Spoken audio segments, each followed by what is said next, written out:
Say nothing, you understand? Get a lawyer! Don't think I'll ever forget what happened here today, and you will pay. Turn that off! Turn it off! Each week, with some exceptions, we break down another Better Call Saul episode in order. Who's ready to start the next season? I thought this video might be short because a third of the episode is Mike silently tinkering, but I've got 81 details you might not know in Season 3, Episode 1, Mabel.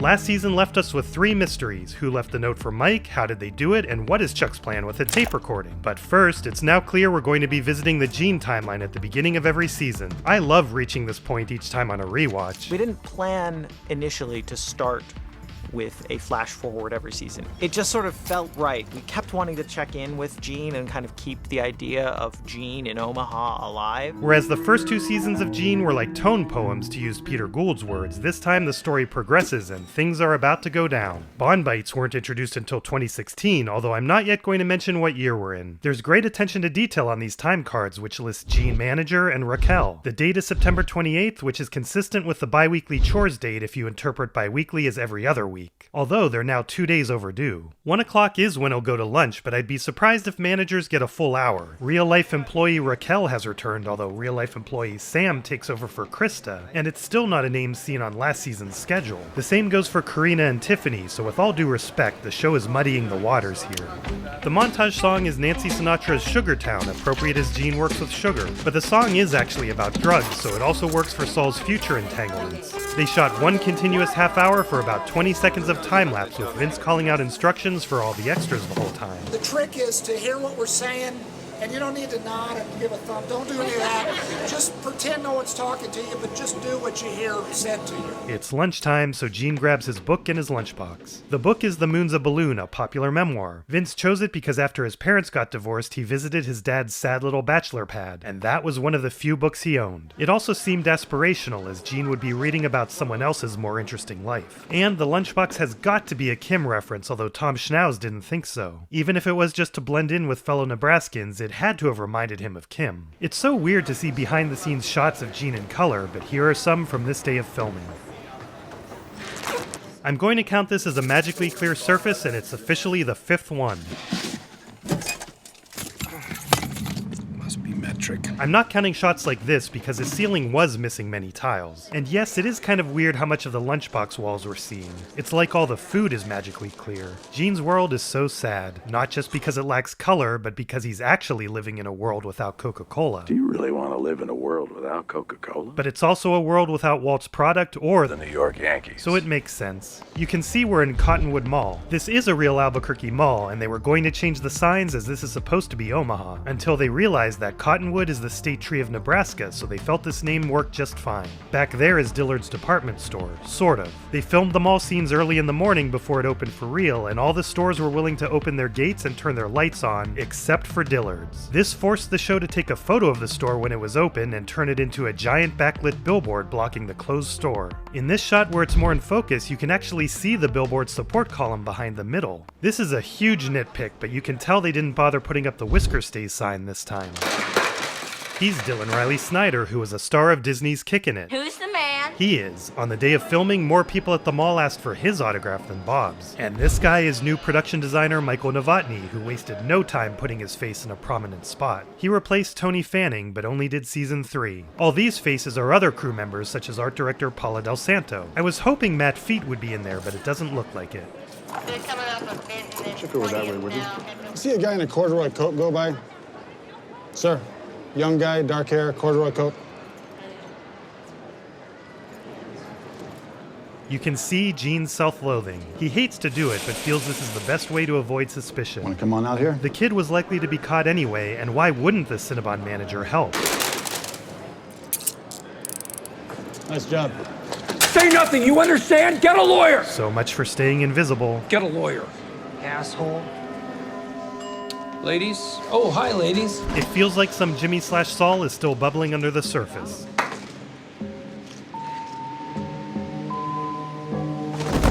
That's quite the cliffhanger. Bob did this stunt, although with a padded floor. You can see a little bit of curve in the lines here, plus, as he falls, you can see the floor move a little. We're back to the Statue of Liberty that's used for all episode 1s, although now 1.2 extra seconds are in black and white compared to season 2. So can I tell Howard you're not quitting or retiring or whatever? And now we're back to about a minute before season 2 ended, so it's a good time to check back in on Bob Mojo's chart with one more row completed. This is a cool and dramatic new view of last season's events. Besides, it's your word against mine. They're reusing the same audio from the end of the last episode, but they trimmed about 20 seconds of silence out of it. I'm gonna go call Howard. Jimmy, you do realize you just confessed to a You do realize you just confessed? It's just like when we reheard Walt's call to Todd in... Hey, it's Walt. It's your word against mine. This time they're holding the space blankets in the open position for the sake of the camera. And Krishna noticed the subtitles are different. What's it matter what I said, Howard? And by the way, you're welcome. Jimmy, if you're gonna help, at least use a little finesse. This is a microcosm of Chuck and Jimmy's approaches to life. Jimmy does know a thing or two about finesse, What don't you understand about finessing? but not the kind Chuck would appreciate. This episode is the debut of a new director of photography. Marshall replaced Arthur Albert, who left to be a cinematographer for Still Starcrossed because it was his lifelong dream to live in Spain. Marshall was previously the DP for one episode of Breaking Bad, Live Free or Die, and is one of the DPs for Pluribus. He brought some new tricks with him, and I'll point out 3 of them later in this episode. You're pulling the varnish right off the walnut. Oh, maybe you should have thought about the friggin' walnut before you covered it in duct tape. I don't need your help. Finesse, fine. Show me. Alternate the thumbs. There's the clear shot of his right thumb. Michael McKean accidentally cut off the tip with a circular saw. Get a nice tight roll going. Chuck, I think you're the one that needs a nice tight roll. Come on. Left and right. Left, right. I get it. Wax on, wax off. Wax on, wax off. Karate Kid. I guess Chuck's not the only one who occasionally has to explain his colorful references. Seriously? You and Mozart, huh? You both started young. And I should have counted Nixon, so I'll do that now. Would have made Nixon proud. Oh my God. The Adventures of Mabel. Gail Gilligan, aka Becky on the left, loves The Adventures of Mabel and read it to Vince and his brother when they were little. You remember this, Chuck? I do. So all this was meant to be was a throwaway shout out to his mom. However, it'll take on more meaning later in the season. Stay tuned for that. Jimmy would appreciate the real-life scam the author executed to promote this book. He published it under a pseudonym, then wrote a glowing review of it in a literary journal under yet another pseudonym. Harry Thurston Peck. Yeah. The yeah audio clearly overlaps a shot of him not saying yeah. Yeah, belonged to Grammy Davenport. Apparently, Grammy Davenport's name was Ellen. She was reading that to her school kids the year the Titanic went down. One after the founding of IBM. Mom read it to me. I read it to you. You don't remember. I do now that you say it, yeah. You had this weird night light that you were so crazy about. He was not crazy. It used to get so hot we thought it would burn the house down. You got a great memory, Chuck. You can feel the connection and love between them in spite of everything else. What was the name of that little girl that lived 3 houses up from us? Always dirty. Jimmy. I liked her. She was Jimmy. always... But here, Chuck's narcissism shows. Don't think I'll ever forget what happened here today. And you will pay. As long as the conversation is about how good of a brother he was, Chuck's into it. I read it to you. But as soon as the conversation shifts to somebody else, Chuck shuts it down. Vince shot this episode and the next one together, bulk shooting all the scenes needed at each location. They leveraged this technique to shoot more footage than normal, as the double shoot still took 20 days rather than 8 or 9 days per episode. They previously did this for End Times and Face Off, plus Cats in the Bag and The Bags in the River. You didn't mention my garden. Well, your garden is part of your backyard. It comes with the house, Mom. Here's our first view of Kim's new office, and notice she painted her walls in law-abiding blue, unlike Jimmy's shade of criminality. I think you need to mention it by name, in case some dirty judge decides to play tricks. We can do that. Hey, I'm back. Oh, hi, ladies. Jimmy, we are almost done here. It was a group effort and involved Twim's relative who worked in printer repair for 20 years. But we believe this brother printer is an anachronism, likely released 10 years in the future. And mention my lily pond. It's in my garden. Lily pond. Thank you both for being so patient. And Mrs. Ahern. That's so funny. She must be named after the actor originally cast as Captain Bauer, Ryan Ahern. This is foreshadowing. If you or Margaret ever need anything from me, anything at all, you can call me day or night. We are there for you, day and night. This is Mrs. Schmasko and her daughter Jen. Oof. You can't tell one defendant from another? Sorry, I Get my wires crossed a little.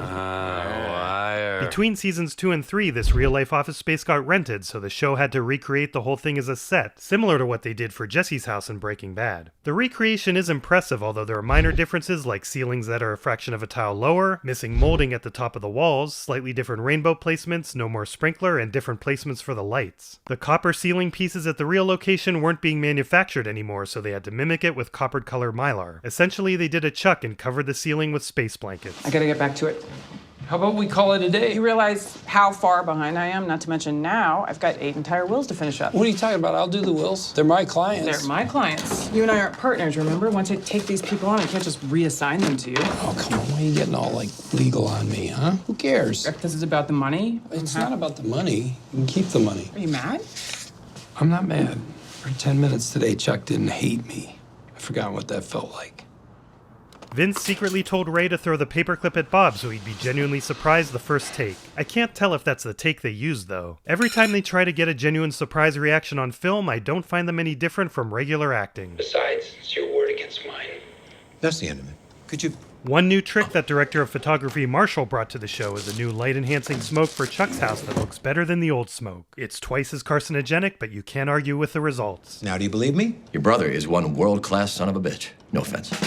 You know evidentiary rules better than I do, but a secretly recorded tape with a problematic chain of evidence? You're gonna have a hell of a time getting that admitted. Chuck knows this. Point of order, tape recordings are not admissible evidence. I agree. Are you thinking about playing this for Kevin Wachtel at Mesa Verde? That ship has sailed. Oh, I doubt we could even get in the door. What's the point? I can't think of a single use for it. I can. We now rejoin the other Season 2 cliffhanger, also repeating events from a different angle. And yes, it doesn't match, but what's extra funny when watching side by side is seeing how badly Mike fumbles the note the first time around. Although even when they reused footage, they colored it differently. Maybe this is because of the director of photography switch, or maybe it's just to better match the new footage with an overcast sky. This is the first of 3 long dialogue-free Mike scenes in this episode. Here's another new trick from Marshall, the first ever drone shot in the Breaking Bad universe. Marshall flew the drone himself. Many have pointed out that the Fifi Oneer could have been much smoother by using a drone.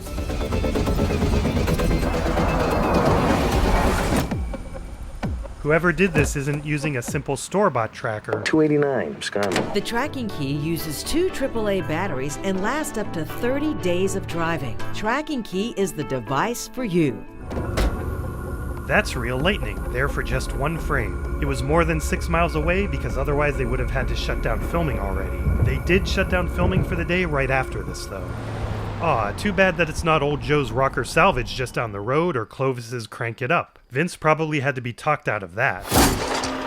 It really looks like it, but Peter and Vince confirmed this is not the same place Walt and Jesse met Tuco. 5J's Auto Parts, a real business, is one of many junkyards in that same area by the Sunport. And apparently some of the junk cars are too new to be there, but I'll leave it to you to identify them. This shot was again done with the Sony A7R II camera due to the tight space. The forklift operator is a real employee. Oh, so close. Mike's gun is gone and his outfit changed. He must have hidden his gear somewhere on the way. And that's the 3rd Mike eyeball shot in Better Call Saul. This scene was inspired by the French Connection, in which police take apart a car to search for drugs, then find them after almost giving up. Which is funny because Hank was also inspired by this movie. Popeye Doyle waving the frog 1.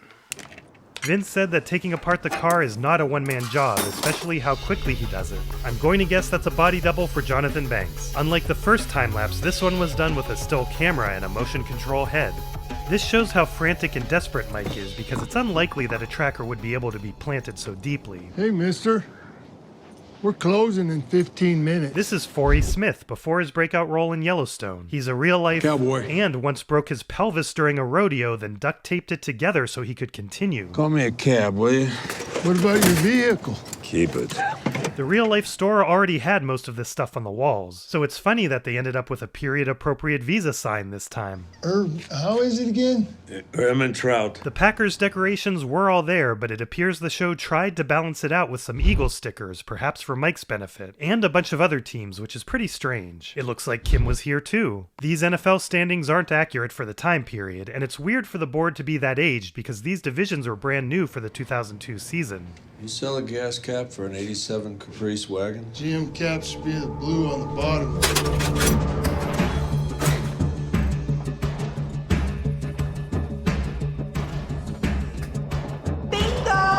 considered having a tracker be inside the gas tank, but that wouldn't work with the storyline at the end of the episode. Mike took a checker cab, as that's their real phone number.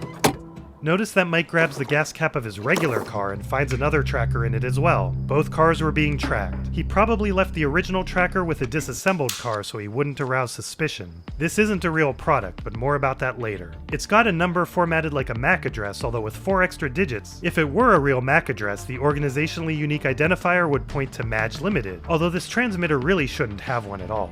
Come on, Vince, that's the wrong eye. We could have been treated to a much better shot. Now, you're sure I can't help you carry those to your car, Mrs. Van Camp? Don't be a silly. When I come back, I'll show you my niece's confirmation. Where do you see the flowers? Bachelor buttons? Okay. Lilies of the Valley. Lilies of the Valley? Who is Mrs. Van Camp trying to poison? Surprisingly, the naming of the flowers was an ad-lib. Vince liked the chemistry here and asked the actress to come up with more to say. So if anyone meant this to be a Breaking Bad Easter egg, it was Elena Warren Zachary. Thank you for waiting so patiently. Who do we have next? That'd be me. You entered government property under false pretenses, sir. If we fail to cross a T or dot an I. That's backwards, but I'll count it. Captain Bauer wasn't originally going to be in another episode, but they brought him back in part because they liked him so much. Just like with Crazy 8, Jesse, Ernie, Hector, Bill, and Irene. And it's good to see a scheme finally catch up to Jimmy. It makes sense that some of his victims would see the commercial and recognize him. They fixed his wings this time. They're definitely Air Force aviator wings now, rather than Army flight surgeon wings. Who was hurt, huh? The B-52 is, I presume, still... B-29. Huh? Fifi's a B-29. This is all just one big joke to you. You check your recruiting numbers. I think you're gonna see an uptick if it turns out that Fudge wasn't actually in the war. Fudge is not a person. He wasn't in the war. Well, neither was Tom Cruise. And look what Top Gun did for you. For a long time, people claimed the movie caused a 5x spike in Navy enlistments, but the reality was an 8% increase in 1986. Still significant. You lied to my face, and I can't let you get away with it. If you play that ad one more time, I'm gonna go to the judge advocate, and we will take you down. Trespassing, false representation, stolen valor. The Stolen Valor Act didn't exist until a few years in the future. For 8 seconds of a TV commercial. Wow, the Fifi footage did occupy almost exactly 8 seconds of the 39-second commercial. Well done, writers. Gimme, Jimmy. Take that ad down, or they'll be held to pay. Make me. Yeah? Bring your commander down here and I'll explain to him how you let us on the base. Red carpet treatment. You like being an Air Force captain, huh? You're an ambulance-chasing piece of shit. Ambulance-chasing piece of shit. Always on a high horse. Always trying to make me feel like I'm... Here we've got Freudian slipping Jimmy as he's thinking about Chuck. How about this? I won't fly jet planes. You stay out of court. Guys like you think you're so damn smart. And you think you don't have to play straight with anybody. The wheel is gonna turn. It always does. It really looks like his mouth isn't moving there. It always does. A lawyer you can trust my ass. Oh, they got this all screwed up. Our good friend from Props, Tina Siopi, filled out this crossword puzzle. She's the Andrea stuntwoman, necklace dropper, cigarette swapper, and the other best laser pointer holder west of the Mississippi. And she did a great job simulating Mike's handwriting. There are some intentional mistakes, like hotel chain should be Omni, not Omnal. I located this crossword puzzle from October 26, 2016, which makes sense because that's around the time of filming. From it, I can see that 22 down is actress Perlman. Funny because Rhea Perlman spells her name just like Rhea Seehorn. 28 across, long lunch, should be Hero, which could have been another Better Call Saul Easter egg if Mike didn't suck at crossword puzzles. 16 down is Narcs Org, and the answer is... DEA. You can see the October 26th date on screen, even though we should still be in September. Mike does what Gus will later do in Breaking Bad and leaves the tracker at work while he runs a secret errand. Mike's lucky that whoever's tracking him isn't as good of a detective as Hank. The guy this clean's gotta be dirty. We're back at the familiar rail yards, and it's time to talk about one more new trick from DP Marshall. This is the debut of using the Panasonic Vericam 35 for low light shots, which had been on the market for about a year. With its native 5000 ISO setting, they could shoot with so little light, even at 3:30 in the morning? Seriously? That they'd have to block a single street light across the street or the moon to avoid unwanted light bleeding into the scene. Marshall first used it for this scene in Rush Hour, the TV series, because there weren't places to put production lights. It worked so well, he realized it would be perfect for being able to achieve Better Call Saul's signature wide shots at night. With this camera and setting, often no extra production lighting is needed, although they backlit this scene with 400-watt sodium vapor lights on the defunct power poles, then used a few par cans for the foreground light. I know this because the July 2017 issue of American Cinematographer magazine features an interview with Marshall where you can read read all about it. They also greased these tracks with silicone spray so they would catch the light in this gorgeous shot. You get me that? Look how you can even see the heat haze from the little flame. Even though it's blurry, you can tell from the spacing this is not the same paper we saw Mike write on earlier. It's a real thing? No. Yeah. And yeah, I know someone who can get it. Hey, how's the pup? Doing okay? Yeah. She's not being left alone all day, is she? She's got plenty of company. Good. Mike's teleportation powers from Hazard Pay are back. This impressive statue is a steel frame with foam core painted to look like rusty steel. They even painted scallopy torch lines for weld cuts. So the show took what was originally a throwaway line about a silhouette of a cowboy on horseback riding next to a cactus, and like us, they couldn't let it go. Although I do find it strange that someone created a double kite alternate logo. I can't believe you did all of this in 3 days. Am I reading this right? Did you get the rehearing moved up? Yeah. You moved it up almost 3 weeks. Here we see that Kim might actually be a better choice than Chuck, regardless of Jimmy's sabotage. I'll give it another shot and see if I can do better. I knew you were the right one for this. You should have heard how that arrogant jerk spoke to me at the hearing. He accuses me of muddying the waters. He's the one who can't even get the address right. Guys like that, when crunch time comes, it's always someone else's fault. Paige, I'll be right up. Thank you for everything. Thank you for cleaning up that mess McGill left behind. Which one? Actually, would you mind if I messenger that over tomorrow morning? I'd like to double check a few things. Sure. This building is the same as the IRS building from Breaking Bad, where Skyler played dumb to outsmart everyone. Although we only got a glimpse of the lobby from the outside. Kim's using Microsoft Office XP, which is not an anachronism, although her use of the Cambria font is. It was introduced in 2006. Kim's monitor appears to have been released 2 years in the future. Ah, the two spaces still hurts me. And she's not even using a fixed width font. Regardless, a period is unquestionably the right choice here. By the way, if you didn't notice in the previous video, Better Call Saul scripts also use 2 spaces after each period. How's it coming in there? Good. Putting spaces before and after a pseudo M dash seems especially strange, but it turns out Associated Press style does it this way. Don't mean to rush you. No, it's okay. He's the one who can't even get the address right. It's always someone else's fault. Cowboy. I'm done. Half a rainbow? You know, your clients seem to like that rainbow. Wait till they see what's going up next. What do you say we get the hell out of here? Sounds good. And she correctly realizes that a semicolon was a terrible choice here. You ready to hit it? I just need to check one thing. It'll be 2 minutes, tops. That's a lie, and Jimmy knows it. People have tried to inject symbolism into this half rainbow, like Jimmy's now halfway to becoming Saul, but what resonates with me is the symbolism of moving away from his elderly clients. Your clients seem to like that rainbow. He's abandoned several of them to deal with Chuck, he doesn't have as much patience for them, and he mixes them up. Now that he knows he'll never earn Chuck's respect, he might no longer be interested in this line of wholesome work. This took many tries to get the ice to stay put, as you'll see in outtakes at the end.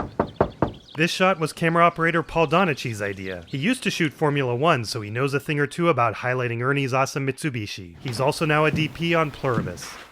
They didn't have Fuji apples, so I got you Honeycrisp. Ernie learned. Granny Smith apples are a bit too tart. Fuji's should be in season. Did you get the, Yeah. It's interesting that he can't even say the word. I wrapped them up, you know, for safety. That's very thoughtful of you, but I need them now. There's more of Ernie standing awkwardly. These dead batteries should not affect Chuck. Ernesto, could you come in here, please? Could he be acting again? Are the batteries really dead? Would you mind changing the batteries? Sure thing, Mr. McGill. Ernie's back to his whale tie from Fifi. 1261 to 1216. It was me. Turn that off! Turn it off! It all went. Turn it off! Exactly. You did not hear that! This is my fault, not yours. As employees of Hamlin McGill, you and I are both bound by the strictures of client confidentiality. You must not, you cannot tell anyone. There could be terrible consequences, life-changing consequences. I guess I'll go finish putting away the groceries, okay? Thank you, Ernesto. And that's the last line of dialogue, even though there's still 8 minutes and 16 seconds more of the episode to go. He looks awfully chipper for someone whose secret is now at risk. The tongs throw was not in the script, and you can see him attempting this many times at the end of the video. The vet found the tracker, and it's a custom Arduino device with an LED screen inside a 3D printed enclosure made by the special effects department. By the way, Claudia Azurmendi was a props assistant, but I have no idea what this note is about. Most of the time the screen was digitally replaced in post, but in some shots like this one they're showing the real display. Here Mike's hand is a digital wipe from real to fake screen, and you can see the difference in the width of the border. They originally looked at using an old Garmin, but decided they wanted it to be military equipment. And maybe it's really old military technology because the accuracy is worse than civilian GPS even in 2002. That is not an era-appropriate Energizer logo. Mike's doing some rice and cigarette type of trickery. This whole sequence can be a little hard to follow, so here's a breakdown. First, Mike puts the transmitter part of the new tracker he got from the vet on his Chrysler that's already being tracked. Then he uses this radio to drain the battery of the tracker that used to be on his car while it's still connected to the tracker. And it'll be relatively quick because he managed to power it with one battery rather than two. He knows that this way it'll give a low battery warning for hours before dying, and it won't look as suspicious as the tracker suddenly being dead.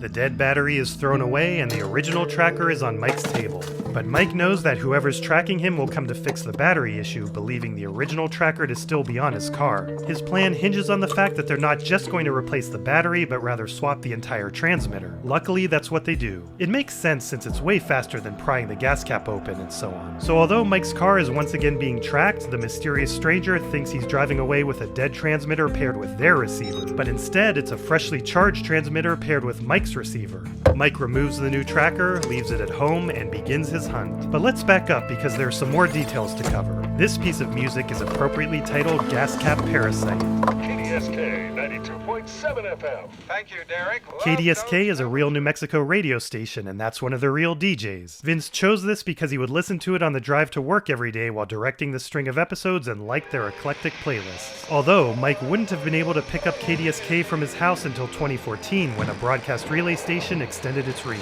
The time throughout this scene is inconsistent. I trust the tracker more than Mike's watch, and when he first turns it on, it's 11:33 a.m. Then at 11:37, when he places the fresh tracker on his car, his watch says 10:22. Inside, it's 10:35, then jumps to 10:58 while Mike hooks up the battery. After it gets dark and the battery's drained, his watch says 8 o'clock, but then it jumps back to 7 o'clock before this time lapse, then 7:25 when it's done. And finally, when the tracker's taken, it appears to be 2:13 in the morning. Speaking of the time-lapse, some people claim this is Orion the Hunter, referencing Mike going from hunted to hunter, but I can't tell. I'm bad at identifying constellations. What do you think? This isn't the first time Mike sat in front of a bowl of nuts. Jonathan really ate a bunch of these pistachios, and they were supplied by Trina Siopi. This guy was supposed to be one of the actors we'll see in the next episode, but he was actually a stand-in, so he's not going to match anyone we'll see next time. You are not the guy.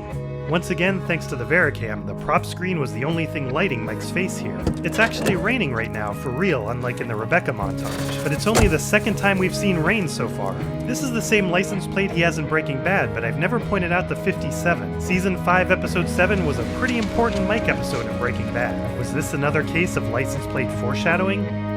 Eric was a re-recording mixer for every season of Breaking Bad, who died of a heart attack the year before this aired. Battery would be a nice name for this episode, as batteries play a big role in both the Mike and Jimmy sides of the story.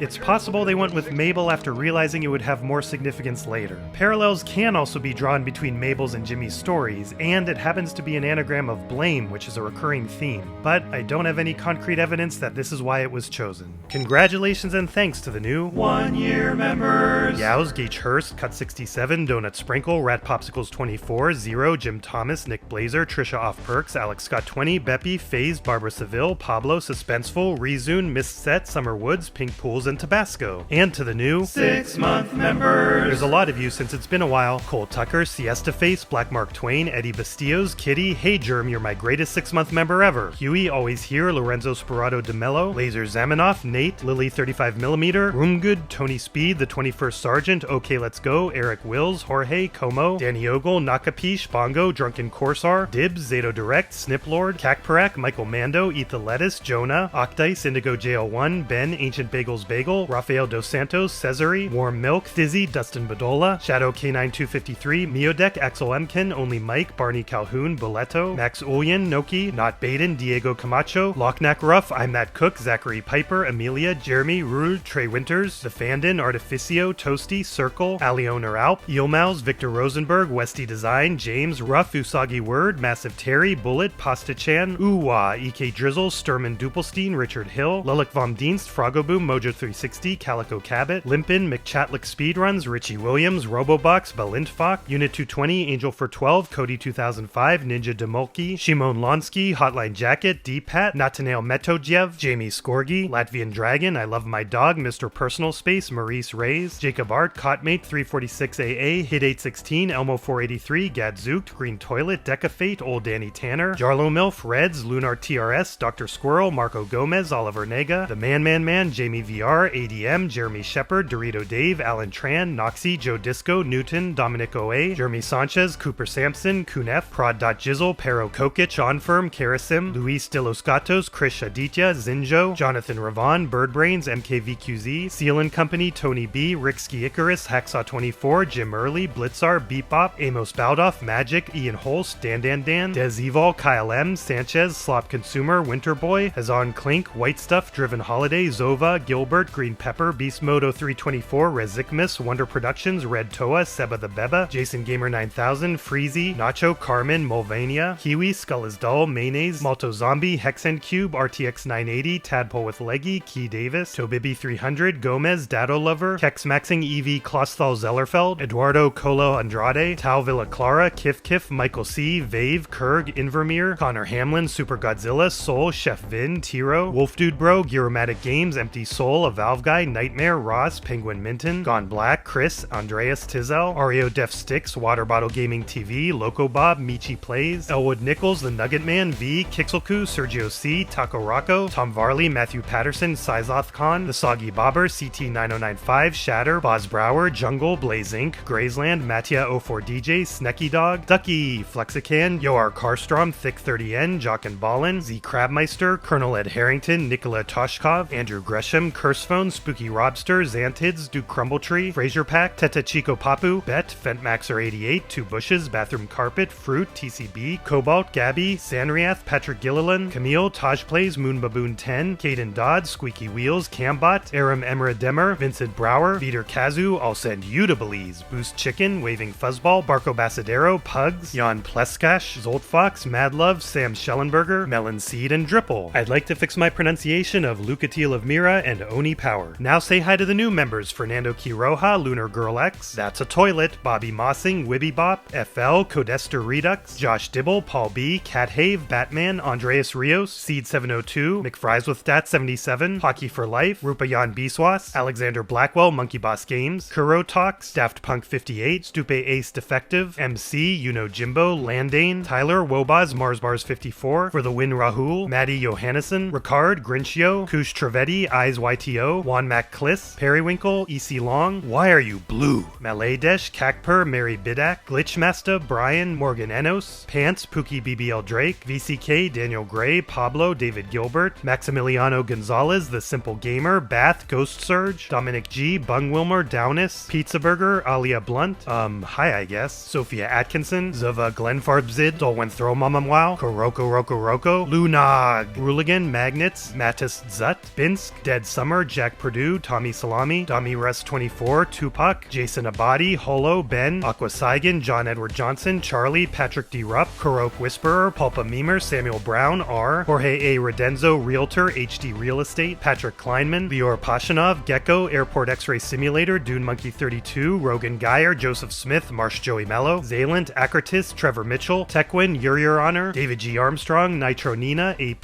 Tate Berkey, Sebastian Lapostol, Bonus Blake, and Riamhe. Next week, it's time for some very familiar faces to return. You're making me fucking crazy. Shit! Go again. Get the fuck out of here. Bugger. Shit. Fuck me. Sorry.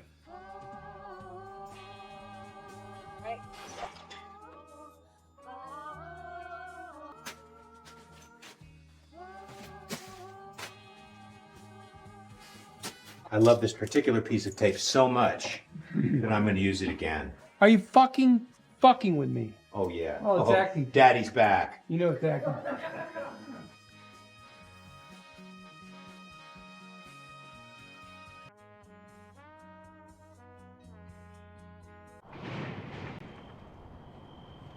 They filmed Mike returning to work and putting the tracker back on his car, but wisely decided that it wasn't necessary to show us.